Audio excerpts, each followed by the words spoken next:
ஜாதி ஆண் ஜாதி பொன் ஜாதி ரெண்டு தான்யா. பாய்ச்சலம் பள்ளம் பறை ஈனம் இடையம் இதெல்லாம் சொல்றது பொய்யா.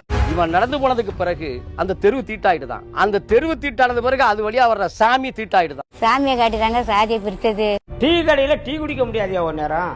எங்க அப்பவும் போய் டீ குடிக்க முடியாது. ஜாதி கொடுமை ஜாதி. இன்னைக்கு ஜாதி இருக்கியா? கோயில் உள்ள குளத்துல தண்ணி எடுத்து அருந்த முடியாத ஒரு காலகட்டம். தண்ணிய அவன் சூத்து அலம்புவான், அவன் குளிப்பான். நாங்க போய் தொடாம தண்ணிய கொண்டுட்டு போய் தான் நாங்க சோடா தண்ணிய நாங்க தொட முடியாது. தண்ணிய தொடுறதுக்கு கூட தகுதி கிடையாதுயா. முதல்ல கடவுள் மறுப்பு சொன்னது திருவாரூர் மாவட்டத்துல தான், இங்க இருக்கக்கூடிய விடயபுரம் என்ற பகுதியில தான். நான் எந்த கோயிலுக்கும் குளத்துக்கு நான் போனது கிடையாது. சாமியை நான் கும்பிட்டதும் கிடையாது. தன்னோட பெரியார் வழியில தான் நான் நடந்திருக்கேன். சாமி கும்பிடுறத விட்டு பெரியார் வழியில நடக்கிறேன்.